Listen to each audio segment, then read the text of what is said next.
आपण समाजात बघतो की समाजकार्य करणारे व्यक्ती हे मोठ्या प्रमाणावर आपल्याला दिसून येतात, परंतु क्वचितच असे कोहिनूर हिरे आपल्या समाजात आहे जे स्वतःचं संपूर्ण जीवन हे समाजकार्यासाठी आणि विशेषतः जे अबालवृद्ध आहे, जे निराधार आहे, ज्यांना कोणीही नाही अशा व्यक्तींसाठी सर्वस्व अर्पण करतात.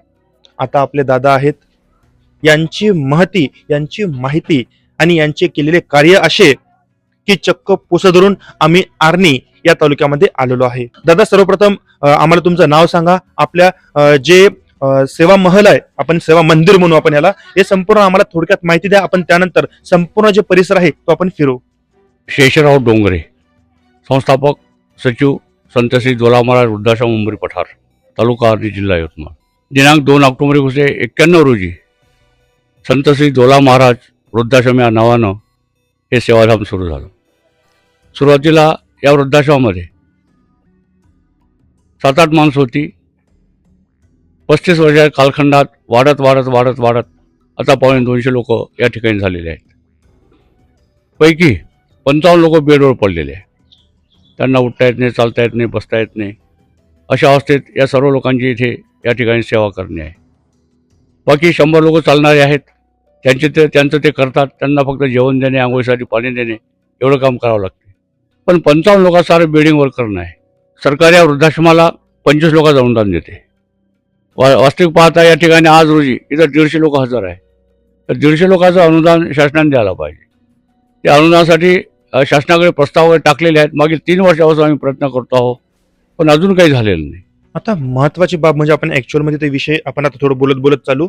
मी विनंती करतो कॅमेरामॅनला, थोडं आपण संपूर्ण जो परिसर आहे तो परिसरही घेणार आहे. ऍक्च्युअल परिस्थिती काय आहे, आपण जे आपली माय माऊली आहे त्यांच्यापासूनच आपण सुरुवात करू. यांचा थोडा परिचय द्या आम्हाला. नाव सांगा मावशी. नाव नाव आहे विनुदाबाई आहे. विनुदाबाई माय कुठलची आहे तू? मी कदनी जय बाबा. अच्छा, हो, या ठिकाणी कधी आल्या होत्या? आम्हाला आता 7 वर्ष होते तिथे आलो. 7 वर्ष. हो. सेवा कशी आहे या ठिकाणची? अरे बाबा, सेवा पाहिजे असं आहे बाबा. देव बाबा तुम्ही देव आहे. बाबा देव आहे, तुम्ही देव आहे. काय काल ऊन नाही, काल ऊन नाही. वर किती आहे? पोरं 2-3 होते, मरून गेले. मामाला काही मरून गेला. मी भीक मागत होती ते आले बाबा. आता सुखी आहे का पहिल्यापेक्षा? सुखी आहे, सुखी आहे, सुखी आहे. बापा एका जागे हातपाय होते बामाय. आता सर्दी झाले ना, कसं तरी या खुर्चीने धरून चालतो. चालवायला लावला ना बाबा ना आमच्या. बाबा देव आहे, बाबा देव आहे, तुम्ही देव आहे, देव आहे. तुम्हाला ही कल्पना, प्रेरणा कशा प्रकारे मिळाली? नेमका प्रसंग काय होता की तुम्ही या क्षेत्रामध्ये उतरले? उंबरी पठार या गावाचा मी सरपंच होतो. बरं. 1999 ते 2000. हा.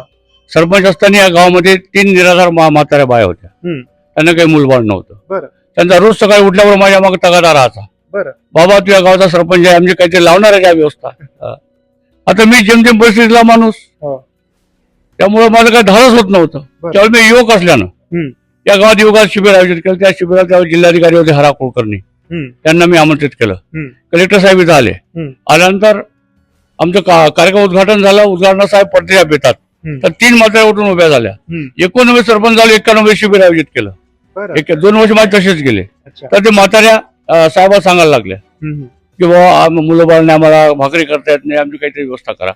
आता या गावात सरपंच कलेक्टर तोंडाकडे पाहायला लागले. का यांचं काय? तर मी पहिले माझ्या याची उर्मी होतीच की आपण या म्हाताऱ्याचं काहीतरी केलं पाहिजे, पण धाडस होत नव्हतं.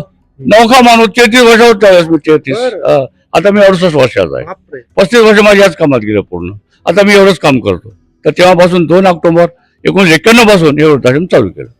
बरं, सर्वात महत्वाचा प्रश्न आहे तो, ज्याप्रमाणे तुम्ही म्हटल्याप्रमाणे सद्यस्थितीमध्ये 150 व्यक्ती या ठिकाणी आहेत. आणि तुम्हाला अनुदान मिळते फक्त 50 व्यक्तीचे, 25 व्यक्तीचे फक्त. मग इतर व्यक्तींचं तुम्ही जे कार्य आहेत किंवा जे सेवा आहेत, त्यांना 2 टाइमचे जेवण असो किंवा इतरचे जे कार्य असो दैनंदिन जीवनातले, ते कशा प्रकारे तुम्ही मग पार पाडता? आता पहिले तर 22 वर्ष आम्हाला 1 रुपयाची कोणी वर्गणी दिली नाही. 22 वर्ष स्वखर्चानं 25 लोकांचं अनुदान. त्यावेळी अनुदान फार कमी होतं. 80 रुपयाचं अनुदान होतं जुन्या काळी, 91-92 मध्ये. तर त्या अनुदानावर हे काही होत नव्हतं.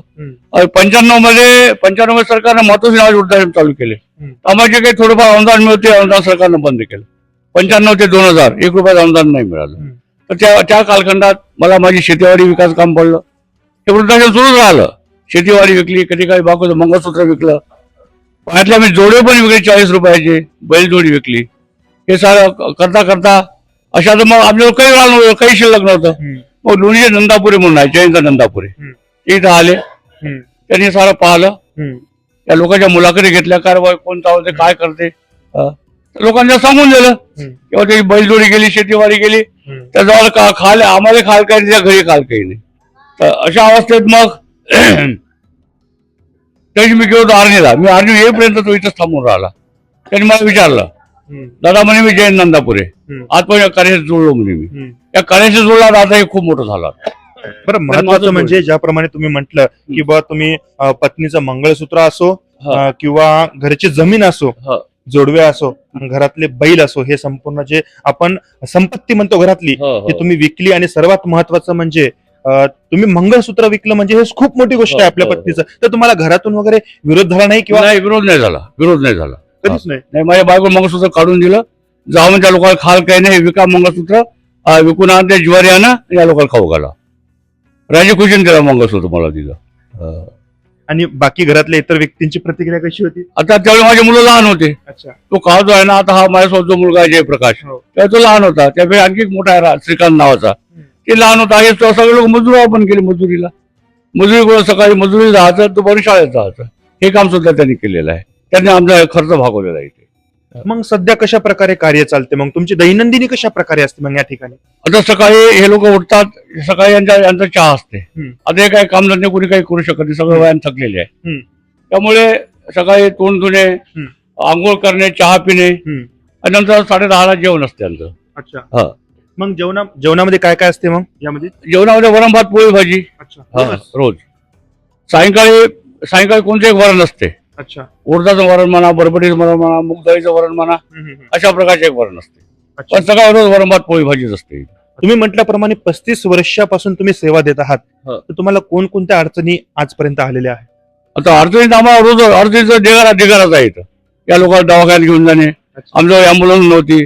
आर्नीचे गोपाल कोठारी आहे, त्यांनी आम्हाला अँब्युलन्स आणून दिली इथं. त्याच्या शाळेला अँब्युलन्स होती, ते आम्हाला काही काम नाही म्हणे, काका हे तू उमरेला पाठवतो म्हणे. त्याने अँब्युलन्स आणून दिली. आणि इथं राहायची काही व्यवस्था नव्हती, तर आमच्या संस्थेचे अध्यक्ष आहे सुरेश राठी, यांनी बरंच असं बांधकाम वगैरे करून दिलं. नंदापुरे सरांनी बांधकाम करून दिलं. आणि गोपाल कोठारी आणि मधला हॉल जो आपण डायनिंग हॉल जो पाहिला ना आपण, ते गोपाल कोठारी म्हणला. मग 14 संडास 14 बाथरूम त्यांनी बांधलेले आहे गोपाल कोठारी. एक अँब्युलन्स पण दिलेली आहे. आपण थोडक्यात खूप सहकार्य केलं गोपाल मायचा आपण परिचय घेऊ थोडं. माय नाव काय तुमचं? दुर्गाबाई लक्ष्मणनी नावे. कुठलचे आहात तुम्ही? नागपूरचे. नागपूरच्या आहात. हो. मग यवतमाळ जिल्ह्यातल्या आर्णी तालुक्यातल्या या ठिकाणी तुम्ही कशा प्रकारे आल्या? नेमकं कशा प्रकारे? नातू आपला बहीण होता, तर पायात ऑपरेशन झालं, सोळाक टाकली, या मोठ्या दवाखान्यात भरती केलं, आणि तिथून मला इथं आणून ठेवलं. बेटा कोणी नाही भेटायला. या ठिकाणची सेवा कशी वाटते तुम्हाला? सेवा चांगली आहे, खूप छान आहे, अगदी छान. आनंदी आहात का तुम्ही? आनंद आहे. बस आमचे बाबा आहेत, आमचे पिताजी आहेत, ते आम्ही तर याच्यासाठी रडतो. खूप चांगले देते आम्हाला, खाले प्याले, चहा पाणी सगळं, आंघोळी साबण सगळं देतात, गरम पाणी सगळं देतात. गरम पाणी राहते? हो, गरम पाणी देतात आंघोळीला. आनंदी आहात ना तुम्ही? व आनंद आहो आम्ही. आणखी आपले काही आबाल वृद्ध आहेत, त्यांची आपण प्रतिक्रिया घेण्याचा प्रयत्न करू. आपली आता माय आहे. माय नाव काय तू? माझं नाव कुसुम सोयाम आहे. कुठलची आहे माय? यवतमाळ. यवतमाळची? हो. तुला इथलचा ऍड्रेस माहिती कशी मिळाली तुला? या ठिकाणी कशा प्रकारे आली तू? मी माझे मिस्टर वारल्यामुळे मी आजारी होते भावाकडे. त्यांनी मग मला ऍडमिट केलं सरकारी हॉस्पिटलमध्ये. 1 महिन्यात माझी तब्येत चांगली झाल्यावर त्यांनी मला सुट्टी दिली. मी त्यांना सांगितलं मी कुठे जाऊ. त्यांनी मग फोन केला बाबांना, अशी अशी एक बाई आहे बा, तिला आणून देऊ का म्हणून. मग त्यांनी इथे आणून मला सोडलं. किती वर्षापासून राहता तुम्ही या ठिकाणी? मला आता 7 वर्ष. 7 वर्षापासून राहता तुम्ही? हो. या ठिकाणची सेवा कशी आहे? दादा कशा प्रकारे कार्य करतात? एकदम चांगली. बाबांनी मला दुरुस्त केलं, सगळं चारून घात चारून देत होते मला बाबा. तुम्ही लाडाने बाबा म्हणता का त्यांना? हो. का बरं बाबा का म्हणता बरं? बाबा आमचे बाबाच आहे ते. सर्व जनतेचे बाबा आहे. बाबा आहेत का? हो. थँक्यू.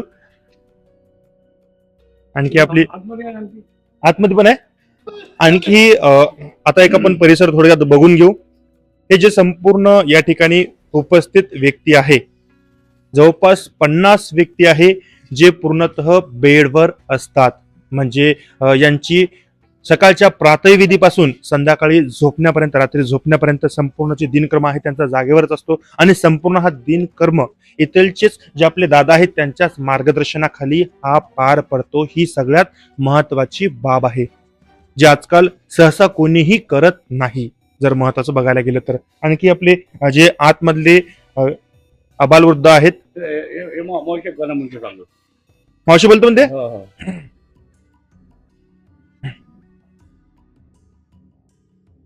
माय काय नाव आहे तू? कांताबाई ढोके. कुठलच्या रहिवाशी आहे? मी शिरोली शिरोली कुठे येते? घाटंजी बसी आहे. बापरे. तुम्हाला इथलचा ऍड्रेस कशा प्रकारे मिळाला? कशा प्रकारे म्हणजे माझे आई वडील मरून गेले, भाऊ मेले, भावजा मेल्या. मग माझ्या नंतर कोण होतं, मला भाषा आहे. मी म्हणलं भाषा जवळ आपण राहिलं तर आपले येले होणारच आहे आज नाही उद्या. म्हणून मी मामानानं चालली आली. मला लग्न नाही झालं तुमचं? झालं लग्न. मग मुलं बाळ वगैरे? मुलं बाळ नाही झालं. तुमचे? मिस्टर मेले अच्छा. Cancer cancer. मुलं बाळ नाही का तुम्ही? नाही. माझ्या पोटाचं ऑपरेशन झालं. आता पडली होती तर बाबांनी केलं सारखं सुद्धा. आता बरं, एक महत्वाचा प्रश्न. आता तसं बघितलं तुमचं वय किती आहे? माझं वय आहे 80 नाही बाबा. 80. हा. आता तुम्ही ज्यांना बाबा म्हणता त्यांचं वय 67 आहे. 68. ते तुमच्यापेक्षा लहान आहेत. तुम्ही त्यांना बाबा का म्हणता नेमकं? का म्हणता म्हणजे आमचे ते देवच आहे. देव आहे, देव आहे. या कारणानं आम्ही त्याच्या चरणाशी आलो. आम्ही मरण मागत नाही. ज्या दिवशी ते मरण आम्हाला देईन त्या दिवशी त्याच्या हाताने सगळं सुद्धा आहे तसा. काही कमी नाही. काहीच कमी खायला कमी नाही, घ्यायला कमी नाही, लिहायला कमी नाही. दवाखाना आहे, सगळ्या गोष्टी आहे. बाबा पूर्ण करते, गोळ्या देते, इंजेक्शन देते, सगळं देते. काहीच कमी नाही याच्यामध्ये. आम्ही तुम्हाला काही खोटं सांगतो का? मग आमची परिस्थिती जी आहे ते आम्ही सांगतो. आमचे बाबा आहे तेच माझं गणगोत आहे, तेच माझे भाऊ आहे, तेच माझी बहिणी आहे. सगळं माझं तेच आहे. याच्या पलीकडे मला कोणी नाही. गाणं. जीवाला जीवाचं दान डोंगरे साहेबानं दिलं, जिजून जीवाचं रान डोंगरे साहेबानं केलं. जीवाला जीवाचं दान डोंगरे साहेबानं दिलं, जिजून जीवाचं रान डोंगरे साहेबानं केलं. आंधळ्या लंगड्या कुळाला, आंधळ्या लंगड्या कुळाला त्याने जवळ धरिलं, त्याने जवळ धरिलं, जवळ धरिलं त्याने जीवन जिजवलं. जीवाला जीवाचं दान डोंगरे साहेबानं दिलं, जिजून जीवाचं रान डोंगरे साहेबानं केलं. शेतीवाडी विकून उद्र आश्रम चालवलं, उद्र आश्रम चालवलं. जीवाला जीवाचं दान डोंगरे साहेबानं दिलं, जिजून जीवाचं रान डोंगरे साहेबानं केलं. यानंतर आता आपण ज्या आपल्या दुसऱ्या मायमाऊली आहेत त्यांच्या आपण परिचय घेण्याचा प्रयत्न करू. माय, तुझं नाव काय? हा, नाव काय तुझं? धुरपताबाई वाघमारे. कुठलचे रहिवाशी आहे तू? हा, कुठलचं राहतं? त्या कृष्णापूर कोपरं, त्या कोपऱ्यामध्ये होतो. बरं. मग येथं येऊन 9-10 वर्ष झाले. 9-10 वर्ष झाली. हो.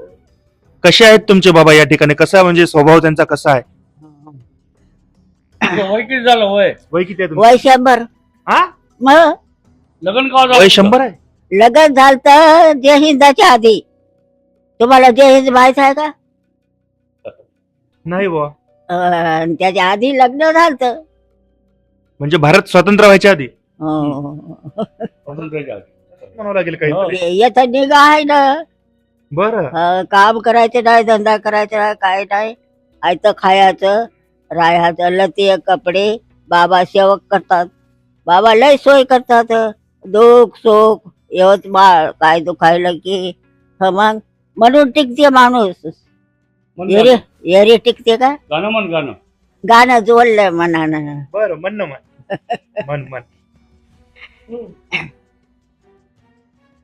कराधीर महापुरुष आले धरतीवर, क्रांतीवीर महापुरुष आले धरतीवर अन शेषराव डोंगरेकर खरोखर शेषराव डोंगरेकर त्याची जोडी इकून उधर आश्रम हो केले आंधळ्या खुळ्याचे भाग्य उजळले कैवारी लाभले शेषराव डोंगरेकर खरोखर शेषराव डोंगरेकर. ज्याप्रमाणे मी सुरुवातीलाच म्हटलं की कोहिनूर हिरे हे खूप रेअर असतात आणि त्यामधलेच आपले डोंगरे सर आहेत. आज आपण सैर केली जे डोंगरे सरांचे सेवा मंदिर आहे या ठिकाणचे. आता आपण आपल्या चॅनलच्या माध्यमातून सर्व प्रेक्षकांना सर्व व्हिडिओ बघणाऱ्या व्यक्तींना एक आवाहन करतो की नक्कीच वाढदिवस असो इतरही कार्यक्रम असो मंगल कार्य असो किंवा तुमच्या मनात एक प्रेरणा जागृत झाली व्हिडिओ बघून की आपणही यांना मदत करायला पाहिजे तर नक्कीच तुम्ही छोट्यापासून मोठ्यापर्यंत वस्तूपासून पैशाच्या माध्यमातून कशाही प्रकारे तुम्ही नक्कीच यांना एक मदत करू शकता. आणि महत्वाचं म्हणजे या विभागातल्या आमदार असो खासदार असो किंवा राजकीय पुढाऱ्यांना मी एक विनंती करतो आणि एक आवाहन करतो की नक्कीच शासनामार्फत तुम्हाला मिळणारा जो निधी आहे अशा निराधार व्यक्तींच्या विकासासाठी विकास कार्य घडून आणावे जेणेकरून यांनाही एक मोठा मदतीचा हात मिळेल. महत्वाची बाब म्हणजे आपण ज्या शेड खाली उभा आहे सद्यस्थितीमध्ये ते टिनाचे आहे. मी हेही आवाहन करतो माननीय खासदार साहेब असो किंवा आमदार साहेब असो किंवा राजकीय पुढारी असो एक हॉल किंवा आणखी या प्रकारे यामध्ये सुधारणा कशा प्रकारे करता येईल यासाठी तुम्ही नक्कीच प्रयत्न करावा आणि शासनामार्फत देण्यात येणारा भरघोस निधी या ठिकाणी डोंगरे सरांना आणि जे या ठिकाणी सेवा मंदिर चालत आहे त्यास उपलब्ध करून देण्यात यावा. धन्यवाद.